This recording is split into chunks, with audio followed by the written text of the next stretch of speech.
Everybody, it's still vegan bundle week. Yay! I say on my third call of the day. I did 2 videos for you guys for later too, just because, overachiever. But it doesn't look like a beautiful day right now, but it keeps going back between being super sunny and kind of cloudy, and it's 70 degrees. Oh my gosh.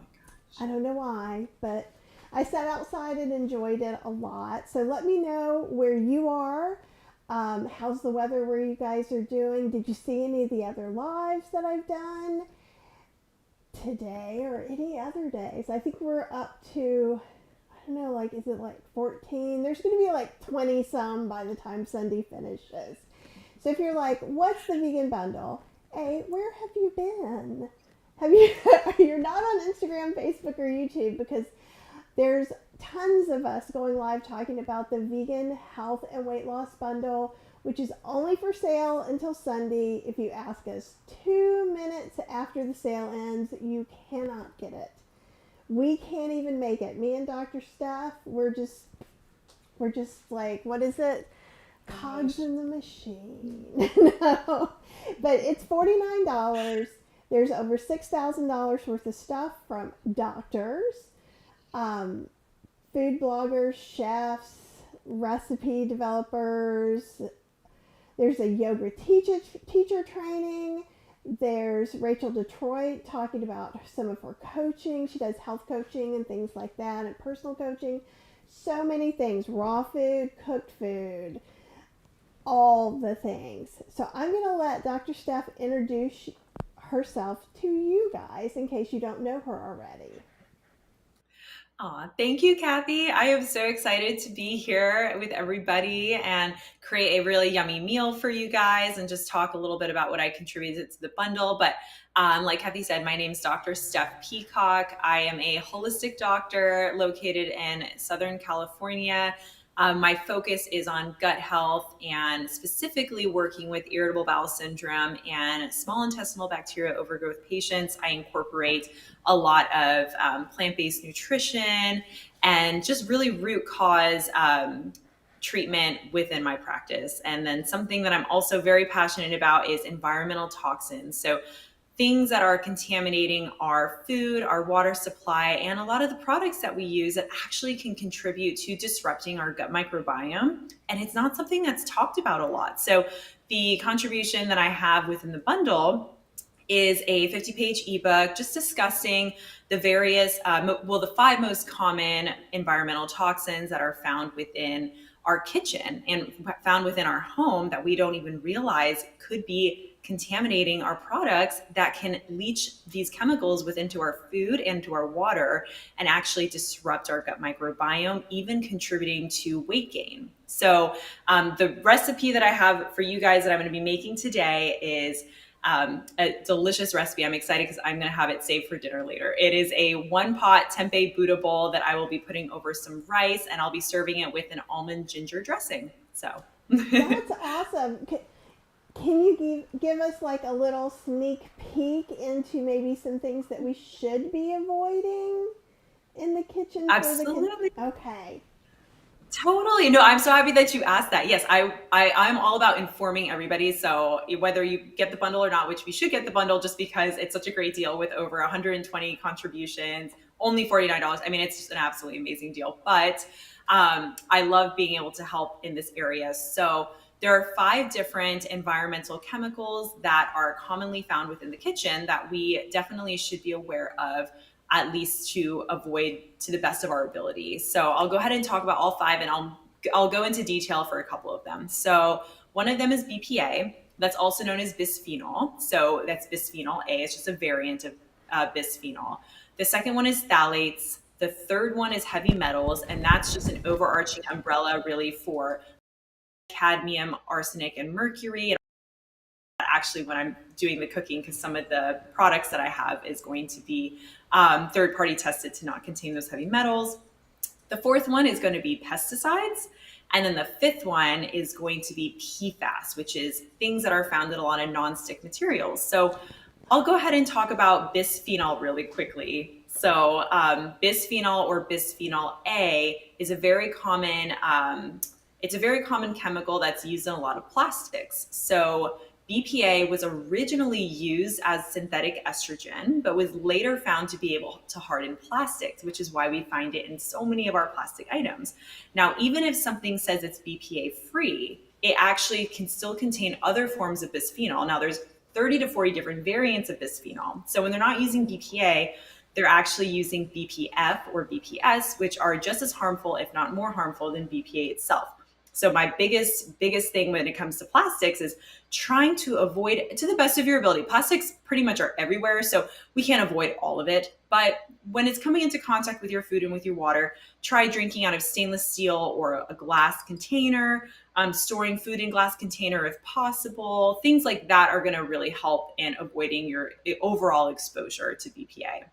And then the other one that I'll kind of dive into a little bit right now is phthalates. So phthalates is actually something else found in plastics. So phthalates is actually a chemical, it's a class of chemicals, but its main job is to make plastic more flexible. So actually the more flexible a plastic is, the more phthalates it has, and it'll also have a form of bisphenol. So that's where plastics are like, okay, maybe we should try to avoid as much as we can. But another thing with phthalates is actually it binds scents. So things within the kitchen that are scented, like let's say dish soap, maybe an air freshener, detergent, things like that. If it has a scent to it, most likely it has, unless it was using pure essential oils, it is most likely has something called phthalates, which is a known hormone disruptor and also known to disrupt our gut lining, contributing to leaky gut. So avoiding things that are scented and just swapping out some plastic products are going to be absolutely huge steps you can make in your health journey. Okay, so I have a question to ask you, and then I am going to let you cook. I promise, promise. Yeah. Oh, I could talk So, about this all day. and it's fascinating because I know a tiny amount. You've already like helped me understand some things some more. So when we're talking about scented dishwashing liquids, like are there some you would recommend? Because I know I have like Mrs. Meyer's, which is like definitely scented. Yes, no, I actually have a couple.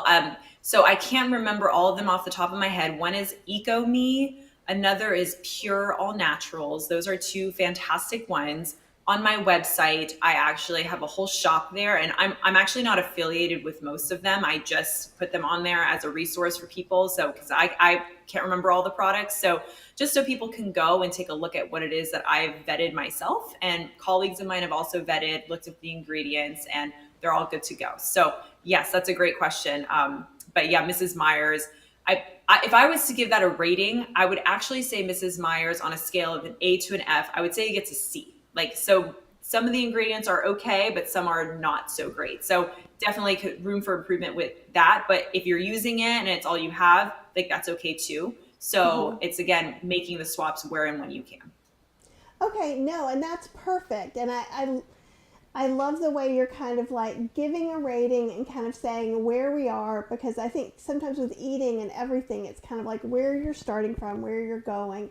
And you Right. guys, below Stephanie, when we're talking, or you can see stephaniepeacock.com. So you have her address that you can see, but also somewhere around in here, there's a link to a bundle, lots of information on her, and all of those things as Thank you. well. So here's my next question to you, because Yes.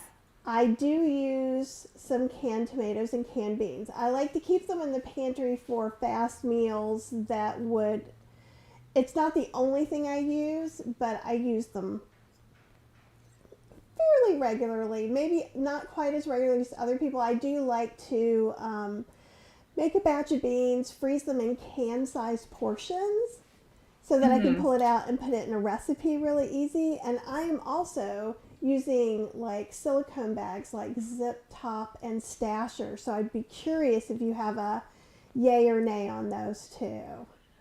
Okay, so we can first talk about the silicone. So actually, I'm a huge fan of silicone. I personally use Stasher. It's fantastic. I know, yay, it's I'm so so great. So happy. um, I know, right? Because when I've been doing a lot of these interviews this week, some people are like, "Oh no, they're looking at their kitchen." I'm like, "I'm sorry, I feel like I have like the bearer of bad news over here." But no, the stasher is absolutely fantastic, and I mean, honestly, such a great swap from using a Ziploc bag. Like it's a million times better.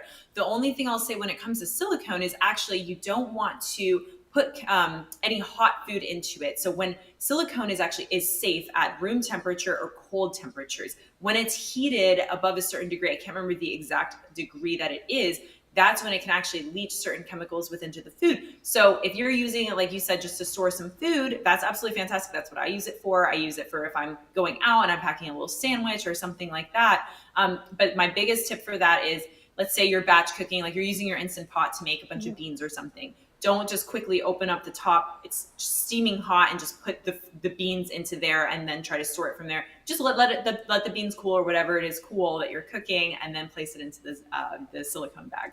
And then we have a question, and I have a question too. I wasn't going to talk about it, but so Liz is saying no silicone bakeware because see, I've been using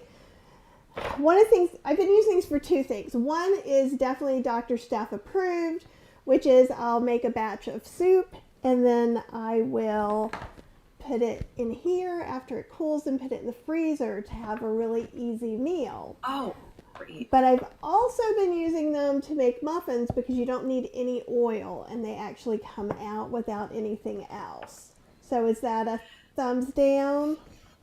Yes, it is. And I'm sorry. And actually, since I'm in my kitchen, so I can show you what I have. But I have, sorry, it's a little loud. But so I have these like stainless steel here cupcake tins. Awesome. And then I use the paper liners. Yes. Yeah. These ones are really great.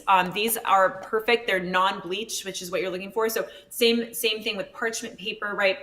Those are great for oil-free cooking, but a lot when they're white, they've been bleached, and that's leaching chemicals. So you really want to look for them when they're unbleached. So they're going to have this brown look to it because they haven't been bleached. So these are fantastic, and honestly, they work so well for non-oil cooking, right? Because then you can just stick it in there. You don't have to oil anything. It's just right in here, and it's easy to kind of take off the muffins. So yeah, that's what I've done till recently. It was another person who recommended the silicone bakeware, and so I'll have to check and look at what that temperature is. So I'm sure if I go to your site, I'll find some of that information. I'm not going to pin you down. And Linda is saying, what about Zip Top brand?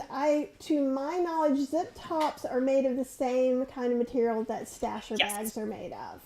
Mm-hmm. Yeah. Mm-hmm. Those are fine as well. Yep. And such a great swap for using those Ziploc bags, because that is just that Ziploc, very flexible and plastic. So we don't want to use those. And then, yeah. And I think the thing is you're going to have to pick and choose. It's just like I say too, like if you're vegan, you have to draw your line anyhow, because tires have animal products in it. So like, let's say I'm going to be the best ever. I could be riding a bicycle and there could be some piece of animal product in there. So I would never, ever say to you, don't buy a car, ride a bike. And also, if you guys are using silicone bakeware, but maybe you're clean all the other ways, maybe it's okay, right? Would that be a... Yes. And I love that you said that, because that's something that I make sure I try to bring up as often as I can when I do these interviews or when I'm ever chatting with a patient, because when we get overwhelmed by the amount of things we think we could swap out, or, what's in my home that's making me sick, all these different things, that is creating stress. Stress down regulates your body's ability to detoxify in the first place. So our natural detox organs, like our liver and our gut and our kidneys, that help to flush a lot of things that we come into contact with out. If we're getting stressed, we're actually creating a sympathetic response in our body. And then we are not detoxifying. Instead, our bodies are getting ready to run from danger. And then also it decreases our gut motility. So then you're actually getting a decrease in good digestion. So there's so many negatives that come from getting overwhelmed by everything. Instead, like you said, do what you can. Like, for example, one of the best ones I give is, okay, what are you doing every single day that you could swap out that would make a huge impact? For example, switching your water bottle. Hopefully you're drinking 8 to 10 cups of water a day. So if you have, yes, so if you have a stainless steel water bottle or a glass water bottle, that's huge because that's your water is coming into contact with that. So that's a great place to start. If you're using your silicone bakeware, like, once every couple of weeks or something like that, I really don't see a big issue with that unless you already have stainless steel. Then maybe just try to use that as much as you can. But maybe if you have a big party of people coming over, you want to make it easy, go for it. It's really about picking and choosing and just doing what you can. That's the best advice I can give. Oh, I love that. So now Karen wants to know, are Silpats safe? And do you want me to... Silpats, I have one over here. And I believe this is a silicone baking liner. So I think it is silicone as well. So it's the thing that you put on your baking sheet. I also use a lot of parchment paper for that. Because this isn't as easy to clean as the parchment is to toss. And I don't feel as bad about the paper going into the trash, personally. Yeah. But would you call that safe, or... if you're baking, again, if you're baking with it and it's going into the oven, and which is probably, so, and it, naturally the oven's probably at least 350 degrees or higher. That I would, because I know that the temperature for the safe recommended is definitely at 350 or more. So yeah. Okay, so below 350 is the safe, like way below 350. Way below it. Yeah. So if it's like a little moderate amount of heat, that's okay. But once you're getting to those high temperatures, that's where you definitely are going to get that leaching. So I would say for those, even though I personally never looked into those, if it's made out of silicone, then yes, I would recommend against using them if you can, and sticking with maybe the unbleached parchment paper. And then you did ask a question about the canned items. If you want me to touch on that real quick, I can. And I'm just wondering too, like if I am making, because I make a really great creamy tomato soup with oats and crushed tomatoes from a can, if I didn't use any silicone that week, maybe that one thing isn't so bad, but you're going to tell me for sure. Exactly.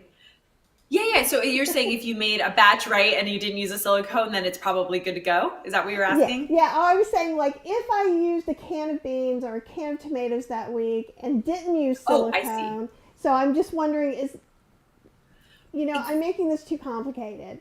No, you're not actually. I see exactly what you're asking. Sorry, I missed the part where you said you're using the canned item without using the silicone. So yes, again, you're reducing by half what you normally would have done, correct? And so absolutely, there is a decrease in your body's toxic burden, what you're inputting into the system. So definitely, that is making a huge difference. And when it comes to the canned items, again, the thing I wanted to touch on with that was that it is usually they have some form of bisphenol. Even if it says BPA-free, it will have some form of bisphenol in it. Again, that BPF or BPS. So and especially if something is acidic that's in there, such as tomatoes, that is leaching even more, or anything that's high fat or acidic will actually leach even more of the bisphenol into the product. So again, but it's picking and choosing. So I would rather somebody get their nutrients in. If they're so busy, like, right, they work all day, they come home, they're exhausted, and they have a can of beans, and then they can whip up some frozen vegetables, which I actually love frozen vegetables. I'm not saying there's anything against that. I'm just talking about for convenience, right? If that's what you do to get your nutrients in, that is absolutely great. Again, it's where are you at? What can you do with the time that you have? I have an Instant Pot that I find I've gotten used to using it for the past few years, where I just batch cook beans and it's easy. And I understand it's not accessible to everybody. So it's, again, where you are at, maybe starting with just what you're drinking your water out of. Start with, the scented dish soap that you're using, swap that out, things like that. And then if you can get to the point where it's easy to just batch cook some beans and you freeze them up and then you can reheat them, that's a great way to go too. So I love that. So I like the flexibility idea of it, and because I keep a few cans of beans as well, just for instead of ordering something gross out, I can make us red beans and rice or something super cool really, really quickly. And Karen has another, bringing up the Silpats again, because this is the, so Silpats have fiberglass sandwiched in between the silicone. I'm sorry, someone's probably trying to deliver something in the neighborhood. I know you can hear my dog. My wife is trying to like wrangle him outside. It's hilarious. So it does have fiberglass sandwiched in between, and they can't be cut. But I'm not sure that that has anything to do with what you're saying about things leaching out at heat or not. Do you think the fiberglass would make any difference? No, unfortunately, because it's going to be heated, especially at such a higher temperature, that it's going to be able to leach out regardless of the fiberglass that's in there. Unfortunately, I know I hate to be the bearer of bad news, but yeah. And it's totally okay. I mean, we're getting educated and we're learning a little bit more. And again, Karen, maybe if that's the only thing that you use that's silicone ever and you're not using canned beans, then Exactly. maybe you're kind of okay. Maybe that's not too much toxins. But probably if I was making muffins in the morning in my silicone, having beans and tomatoes from cans for lunch, and then baking something on my Silpat for dinner, that, and drinking out of a plastic bottle. Yep. That's probably yeah, exactly. Right. That's what we want. Yeah. We want to do the best we can in baby steps as we can, because I can tell you the Mrs. Myers costs a little bit, so I'm probably gonna finish it, but then I will get a new brand. There you go. Right? No, perfect. And you know what? I did the same thing when I was learning all this information many years ago. And the reason I learned a lot of this information was actually because I dealt with my own gut and hormonal issues for a very long time, over a decade of my life. And that's what made me so passionate about learning about this, because I had actually switched over my nutrition. I had switched over. I was making sure I was exercising, doing all the things you're supposed to do. The biggest thing for me, and the thing I find to be a missing link in a lot of people's health journeys, is actually this environmental toxin piece. And that's why I dive deep into it in my book, that's in the bundle. But, this is really, I wanted this to be a resource for people, for if they felt like they've done everything and there's still something that feels off or something that hasn't fully resolved, to look at what's in your home and look at what could be contributing, right? And so that's really kind of where I was coming from with the book, was that I just wanted it to be a resource, especially for people that have tried so many things and they're just like, what have I not done yet that's not fully resolving my symptoms? Because what occurs is, when we do get this constant exposure, low dose exposure, chronically over a long period of time, like months and years, what can happen is it exceeds our body's ability to eliminate it sometimes. And so that's when we start to get a buildup of some symptoms. Like, it can be some gut issues, it could be headaches, it could be migraines, it could be skin rashes,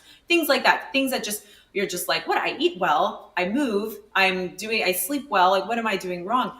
And that, for me, that was the missing link. And I'm finding more and more with a lot of my patients, that tends to be the missing link as well, is just removing not everything, right? It's because every toxin, every chemical, right, has its different ability and what it can do in your body, right? Whether it disrupts your hormones, your gut, not overloads, that's a intense term, maybe just creates a little bit of a burden on the liver, which can affect blood sugar and cholesterol, things like that. So it's just things that we don't think about, but easy swaps that can be made over time and can really help decrease that body's toxic burden. So I just love the way you're being so, not necessarily, I guess easygoing is the wrong word, but being supportive of people where they are on their path is probably a better way. Like at first you're like, I'm sorry, but you don't seem scary. You're giving us some information. Maybe we don't want to have all of it, but it's okay. And you're delivering it in right. such a good, you're giving us real good information and detailed information, but also showing us how that we can work towards something. I know you've answered this before, but Margot just came back on and wanted to know a little bit about BPA-free cans. So I'll let you do that in like a second. And then I am going to put you on the full screen and let you actually cook what you came here to cook. Yeah. And you have to promise me that you'll come back on, because I'm really loving talking with you. Everyone is super excited about this information that you're sharing with us. So please do come back. I know you have a hard stop and I don't want to mess you up. So if you could just talk about BPA-free cans one more time. Absolutely. No, and it's such a great question. So I'm happy to touch on it again. So, and also, by the way, I would love to come back on your show and talk more in detail about this or cook anything else. I'm always loving to chat about this topic. So, but so when it comes to BPA, there are 30 to 40 different variants of bisphenol. So BPA is just bisphenol A. It's just a form of bisphenol. So there's 30 to 40 different types.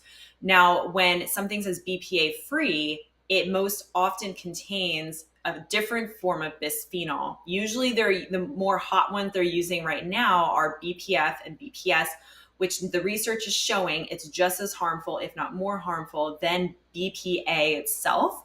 And so that's why whenever you see any sort of item that says BPA free, it's a wonderful marketing tactic that kind of like oil free or, healthy vegan options, right? They say, oh, it has this, it'll lower your cholesterol, it'll do this, but then you look at the ingredients and you see 20 ingredients, you can't even pronounce the ingredients, right? Same concept. It's just a great marketing tactic that these companies are using to get you to buy their product, but they're still using a harmful chemical in it. So That was explained beautifully. So thank you so much for doing that again. I think, yeah, of course. some of it is a little bit of greenwashing that we all hear, right?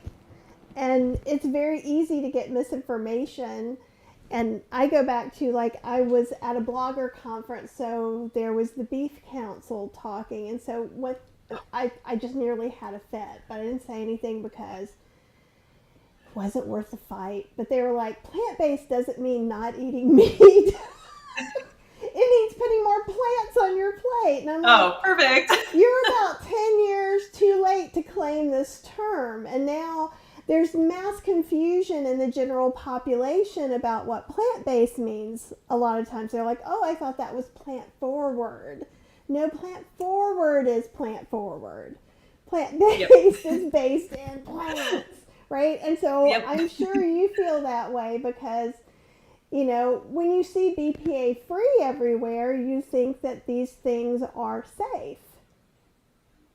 Exactly. That's exactly it. You see BPA free. And I'm going to tell you, like, before I knew this information many years ago, I fell into this. I was like, perfect. I'm doing a great thing for myself. I'm getting BPA free cans, BPA free plastics. I'm drinking out of a BPA free reusable water bottle. I'm doing all these things. And so, anywho, yes, it's the exact same concept. I always put perfectly, actually. So That's amazing.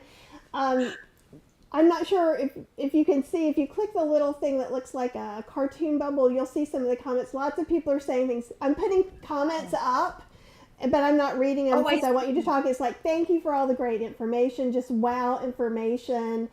I just want you to know that people are like super excited about this, and I don't want to keep interrupting you to tell all of these. And CJ from Scotland was saying, is that also true for beans in Tetra Packs? And that's a good question. I never thought about Tetra Packs.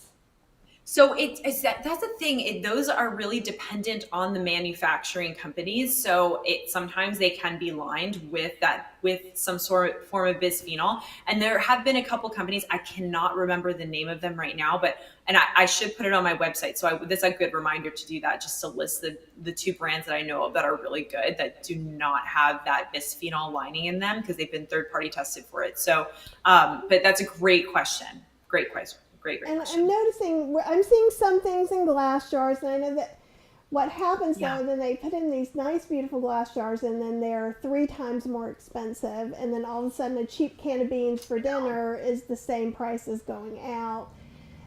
Which is why hopefully I help you make things at home a little easier too with staples.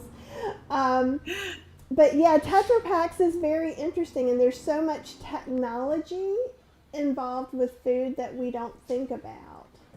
Exactly. No, that's completely true. And thank you, by the way, for letting me know where the comments were. I didn't realize where they were, so now I can see everyone's comments. So I know, and everybody's just so many lovely things. Everybody's so happy. So happy. Everybody's so happy to listen to you and hear you. They may not be happy about all the things, and they're making their hard limits. Some people are making their hard limits, as I will, and as you have, and as everyone will. So I think that's awesome. Now, you're going to show us how to make a tempeh Buddha bowl, which you're going to have for dinner, and maybe I'll it'll have be my tomorrow. dinner. Oh my gosh, I would be honored if you made it.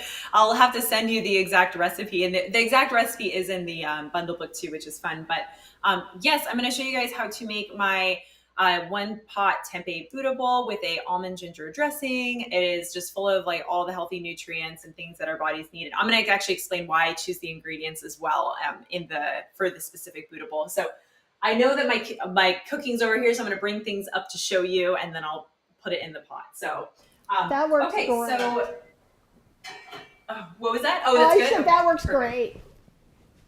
Yay. Okay, good. So the first things that I have here are going to be some chopped items. So I already pre-chopped everything. So I have chopped onion here. This is a half a cup of onion.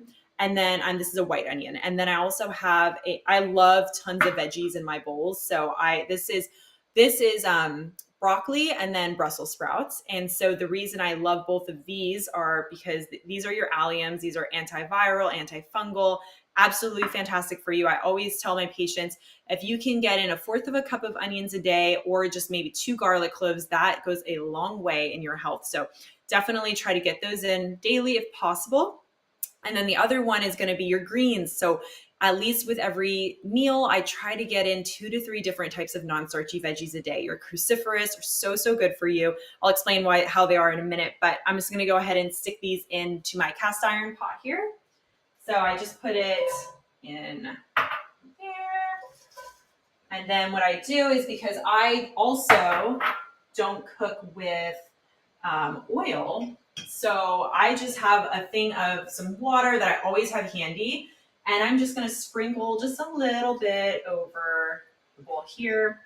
And then what I'm going to do is I'm going to put my spices in. So I always tell people as well, try to get in like 1 to 2 spices a day, because these little guys are such nutrient powerhouses. So I have some paprika here. Actually, this is smoked paprika. And then I have turmeric, and then I have garlic powder. So if I'm not using garlic whole cloves, I'm using garlic powder just because it really spices up the cooking. So I'm just going to sprinkle this over. I love that. And what I tell people a lot of times is it's onion powder and garlic powder are great shortcuts, because it's somewhere along the way people started thinking onion powder and garlic powder wasn't natural, but I can make it at home. I can dehydrate garlic cloves and pulverize them in a spice grinder. Exactly. Yes, exactly. It's such an easy way to just get in those nutrients without, if you're not going to chop everything up right away or use the whole vegetable, right? So yeah, so I love those. Those are probably my 3 favorite vegetables, because broccoli, what's so fabulous about broccoli is that it's high in something called sulforaphane, which I'm sure a lot of your community here has heard about, but it is such a powerhouse of health. So it actually really supports our gut health in a variety of ways. But one of the ways it does is by decreasing our bad gut bacteria. So we have good bacteria and bad bacteria within our colon. When we have an increase in the good, that's creating less inflammation within the body. So it actually helps to suppress some of that bad bacteria. And so I always love including broccoli for that reason. And then the other reason is because it actually helps boost something called glutathione in our body. It's our body's master antioxidant, helps our liver to detoxify. So you're going to hear me talk a lot about natural detoxification, because we have 6 different detox organs in our body that naturally help to eliminate waste from our system that we come into contact with. So that's another reason why I tell people, if you are don't get so stressed about all the environmental chemicals, because we actually have natural organs within us to help get rid of these chemicals that we come into contact with. So just by incorporating plant-based nutrition in multiple ways of doing that, you actually, varieties, like different varieties of vegetables and fruits and things, you're actually helping to supply your body with the nutrients it needs to help detoxify. So that's a win-win. And so Lydia is saying she's been dealing with reflux, esophageal. Yeah, I can't say it. I'm sorry. You know what I'm talking about. Esophagus, but a doctor term, esophagitis. Esophagitis. Yeah, inflammation of the. Like, that's way too medical for me to say. I can barely say Worcestershire sauce. So she can't eat onions or garlic and a whole bunch of other healthy foods. So when people ask me or tell me they can't eat onion and garlic and what can they replace it with in a recipe, I often mention Hing or asafoetida to them because that's traditionally done in a religion that doesn't allow garlic and onions in India. I don't know what some of the medical factors would be for that, but do you have some suggestions?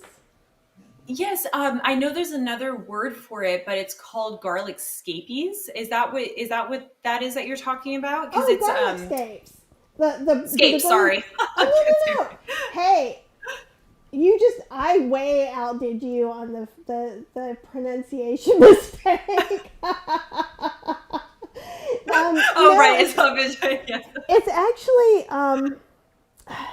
it's not that, but it comes in a jar dried, and if you're gluten free, you have to make sure you get one without wheat. You can get it at the Indian market, and I don't know what it exactly comes from when it's a very pungent smell, and you just use a pinch and things, and it really kind of gives it that yummy flavor.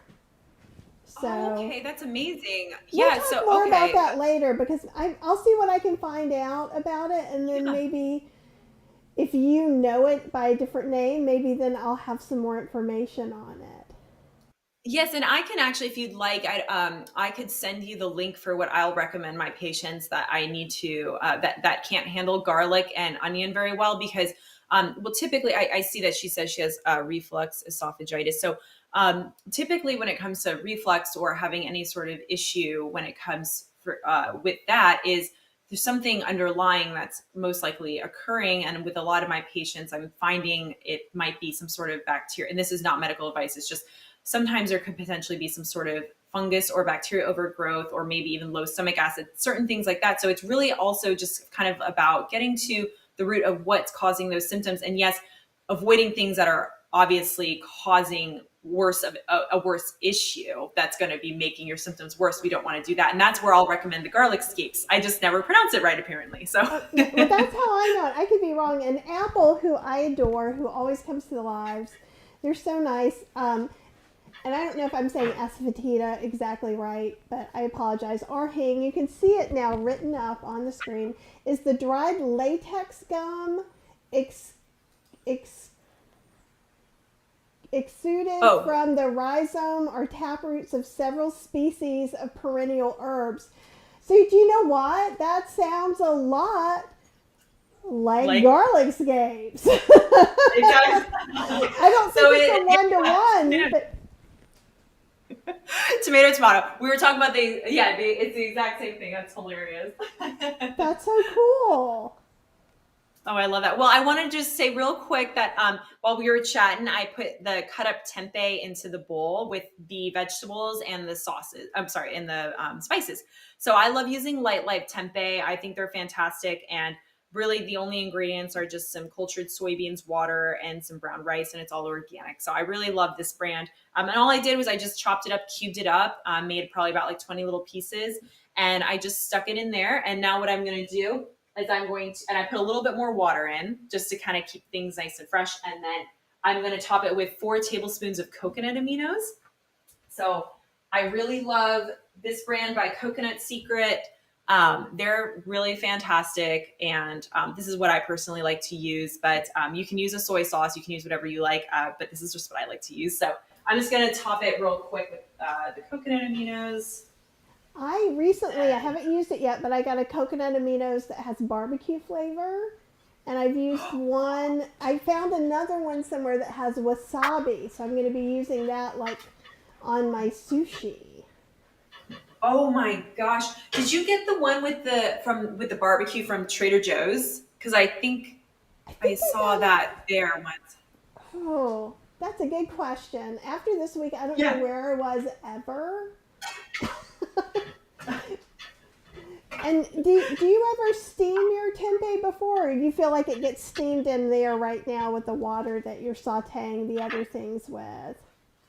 Yes, I don't. I actually will just put it in there and I'll just like keep just cooking it until I feel like it steams it up really well. Sometimes what I do is I have I have a air fryer that I love to just like either stick tofu or tempeh in, just the easiest thing in the world, right? So I'll stick it in there, maybe heat it up for a little bit. But honestly, I find that like when it's when I'm mixing it in with all the veggies and the spices and the coconut aminos and everything like that, I don't know. I really like how it just like kind of gets the whole taste when it's been in there the whole time. So personally, but everyone's a little bit different. So Well, no, you I can do love what you said. that. Tempeh is like vegan 102. Vegan 101, we get our brown rice, we learn how to press tofu, and then everyone in the beginning is usually like, I'm never going to eat tempeh, and then they have it and they're like, ooh, this texture is amazing. Oh, I know. And so the reason I love tempeh or tofu or adding it to your meals is because you're getting such a great variety of different amino acids, which are the building blocks of protein. And we actually do require having those different types of amino acids to support our gut health. It actually helps us support that barrier in our intestine to prevent leaky gut. And it also supports our liver's ability to detoxify. So we have a few different phases of liver detoxification to help detoxify chemicals. And so those different amino acids and nutrients from our foods really help to support those phases. So that's actually why another reason I like to just include a little protein source. You don't always have to do that, but I like to include a little tofu or tempeh, or lentils are great, things like that, just in my cooking occasionally. So yeah. Lentils are pretty magical too. They make especially if you're transitioning, they make a great meat sub in so many things, and they're so cheap. Oh, I know. Exactly. That's what I love about them too. And the protein is very satiating. So I find when you use it, I tend to get very satiated from it personally. So that's why I always love to use. And then also, I forgot to mention why I like to use the turmeric. The turmeric is just so anti-inflammatory, and I try to add turmeric to almost just about anything that I can get my hands on. So I always recommend just sprinkling, even just like if it was a fourth of a teaspoon of turmeric on any of your dishes that you're making, really goes a long way. So I love it. If you can do that, I recommend it. Oh, well, I make a lot of spice blends. So now, and we'll have to talk after this anyhow, after the bundle, when I'm a real girl again. But I was thinking maybe we need to make kind of like some sort of spice blend that you can put on things instead of salt, but have all these great different detoxifying or inflammation lowering Yes, things. And it could be that I have some blends that already do that, but it would be interesting to intentionally make one definitely. and make sure Oh, it tastes absolutely. delicious. That would be fun because, and we could put our brains together, because I'm thinking in that lens, and then you're going to think in like how it's going to taste really good in the dish, and then we can like make an amazing like spice recipe together. Oh, that That would would be be so much fun. fun. Okay, we totally have to Yeah. do this because I Yeah, we'll smell do that. everything together and I do all these weird things. It'll be really funny to watch. Yeah, that would be great because I'm also like I'm a strange cook. Like I'm thinking through the lens of how is this going to help me? So it will look like the weirdest meal. It tastes great, but it's just, I'm just thinking about how is this going to help my body the most? So, I love but that. I love the way you're thinking about that though. It's awesome. And so yes, you probably yes. cook this for about what, 5 to 10 minutes Yes, ish. so I'm glad that, yeah. No, I'm sorry, I didn't mean to interrupt, but yeah, so that's exactly. It probably could have cooked for about 8 to 10 minutes. Right now, I just turned it to low just to continue to allow it to kind of steam up and get all the flavors mixing together.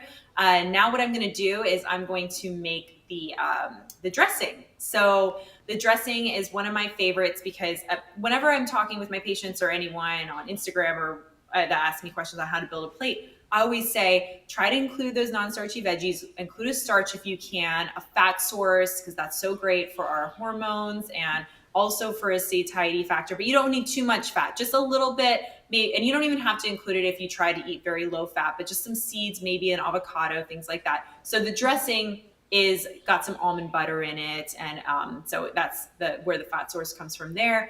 And then I always say like some spices, and if you want, you could include a little protein source. So this whole meal does check all those boxes. So the dressing for it is going to be. So I'll show you guys really quickly. So I just have them in here, but I'm just going to put it into my little NutriBullet, and it's just 6 tablespoons of almond butter. Now this is a bunch of servings, so I know that sounds like a lot of almond butter, but so so I won't use it all for the meal. But it's 6 tablespoons of almond butter, and then I have 4 teaspoons of date syrup. And then, and you can use maple syrup too if you want it to be a little bit sweeter. I don't find I need it to be sweeter. And then this is just a mix of 8 tablespoons of water and 3 tablespoons of fresh squeezed lemon juice. So I'm just going to put this with a teaspoon of ginger, powdered ginger, into my NutriBullet, and I'm just going to mix that up, and it makes a delicious like almond ginger dressing. So I'm just going to do that real quick. Oh, that's awesome. And Thank someone you. was asking if you can make it with, she's allergic to almonds and she was allergic to some nuts, but flaxseed, okay, I'm allergic to flaxseed, but not chia seeds. I'm trying to think, if you're allergic to all nuts, one of the things that I personally would do, and Dr. Steph, you can say hard no to anything I'm about to say, since I'm obviously just experimenting. What I might do is go ahead and make a creamy ginger dressing and just take some rolled oats and kind of make an oat cream. And since it's going to be put in a NutriBullet, I would let it go a little bbit extra. Oats will get slimy if you let them heat too much or if you overblend them. So sometimes what I'll do, like in that tomato soup I was telling you that I use a canned soup for, I use a couple of tablespoons of rolled oats and like a few cashews, but blending it together makes it taste like heavy cream and it looks like heavy cream was added. So that's not the same thing as a nut butter. If you could do sunflower seeds or pumpkin seeds, but seems like seeds are maybe not on the table too. So I step back to the thing most people can eat are oats, and you can make anything creamy with oats. Yes, oats are fantastic, and I'll say I actually haven't experimented with oats myself, and so I'm going to take you up on that. That sounds incredible. That's really cool. So that's great. If you can use seeds, I find that using sunflower seeds seems to be great for making a lot of kinds of dressings too. So yeah. And Linda's saying, would tahini work? Tahini, I think, would work fine too, personally. Oh my gosh, I live for tahini. It's so good. Yes, tahini would work fantastic for this. And even just if you were to like make tahini, just use the same amount of tahini, but then use about like just half a cup of water, and I mix that up, and that makes like a really delicious, just like creamy tahini dressing. Like just 2 ingredients, tahini and water. It doesn't get easier than that. So Right? I know cooking can be easy, and Apple is saying the two of us collaborating on a spice blend would be fantastic. I think we would have the most fun. I think that would be amazing. I would absolutely love to do that. So I think we'll definitely have to plan a future like session on that for sure. Yeah. You might So have I'm to just be a gonna monthly guest this year. We'll have to see how busy your schedule is. that would be. I would love to be in. Wait, did you say I have to be a guest again? Yeah. Oh, I said Sorry. maybe you'll have to be a monthly guest if a monthly guest. I would love that. If you had time. Oh, that would be great. Of course. Oh my gosh, I love collaborating. I think that would be so much fun. I absolutely we can throw in like a little bit of toxin-free talk and good nutrients that you want to include in your daily routine, all that kind of stuff for sure. That would be fun. I love this. And Patricia, who is the person allergic to almonds, said, "I will try oats and or tahini. The two together would be amazing." Too. Yes. Definitely.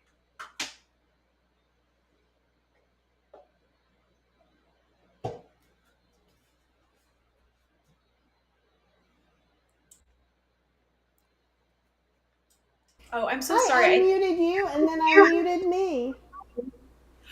Okay, I'm so sorry. Actually, I think my earbuds like stopped working, so I totally missed the last like few sentences you said. Did I miss something? I said I think that oats and tahini would work well together. And and then I was saying, depending on what your eating plan is, so like I always think of like Chef AJ's eating plan, which doesn't include nuts or seeds. So oats always works for them unless there's very rarely an oat allergy. But then if you're trying to get in more of those healthy whole food fats, using all tahini is a great option. So there's no bad options. It's just the option that's right for you. I completely agree. Because either way, you're going to be using some form of nutrients, whether it's going to be your oats, right? Or it's going to be using some sort of seeds or avocados or like a nut. Like you're still going to get some sort of nutrient in. And so, yeah, absolutely. I think you really cannot go wrong. And it tastes delicious either way, too. So, yeah, definitely. And what I wanted to say real quick was, so I finished the dressing. I'll show you guys that in a second, but I already will just have like some cooked rice. I always batch cook a bunch of rice and I either freeze it or have it in the fridge. But this is some white rice that I have here. You can use brown rice too. I swap between the two. So this is a half a cup of white rice. And then I'm just going to put some of the tahini mixture. Sorry, the tahini. Now I'm thinking tahini. I'm going to put some of the tempeh mixture onto here. And then I'm just going to top it with some of the dressing. And then voila, that's the recipe. I think that's awesome. Lydia votes for having you as a monthly guest. She thinks it'll be amazing. And Aww. Joanne, our Floridian, said, "Oops, I forgot about the stream and I was floating in the pool. We're jealous. We're jealous of you." Aw. I love that. That's so funny. Aw. Well, here's the recipe. So I just put the dressing here on top, but it's like really easy. So you're just getting tons of variety of nutrients. You get the tempeh, the rice, which is your starch. You're going to get the almond ginger dressing on top.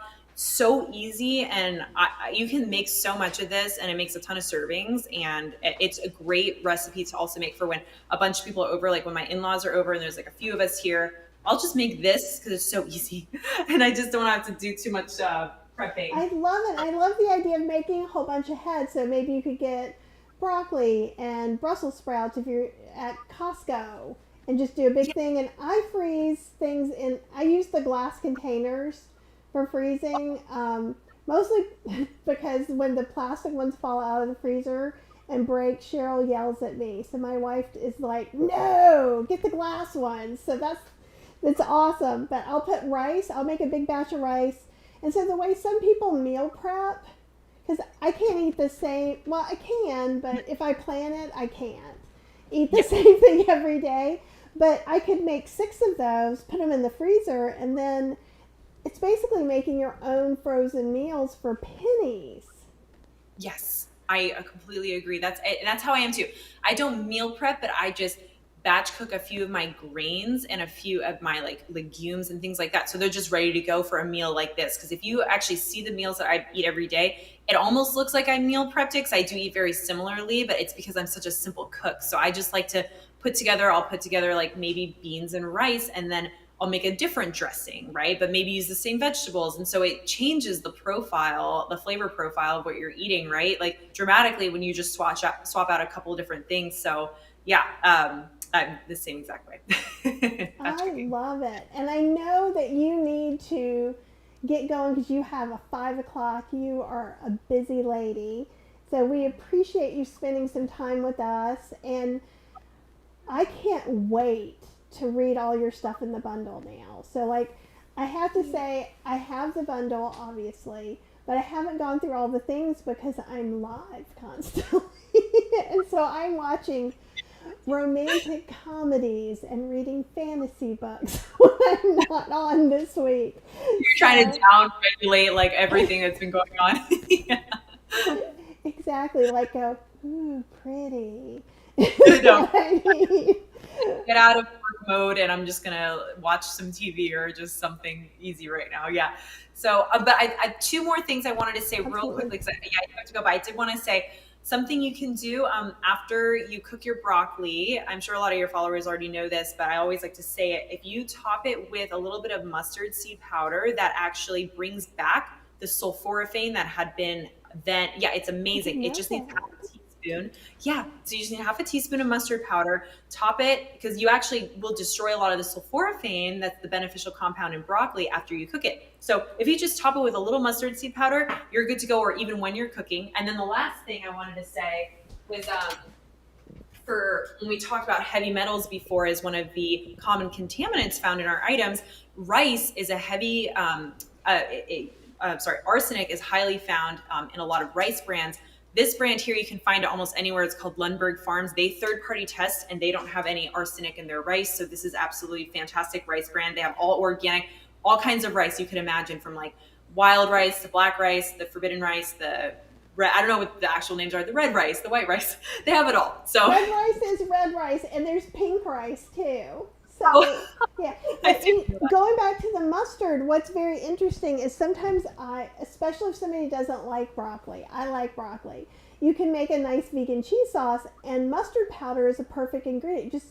I've even tossed it with a little bit of non-dairy milk, some nutritional yeast, but if you added a little bit of mustard powder, a little bit of garlic powder, it's going to taste like a cheese sauce.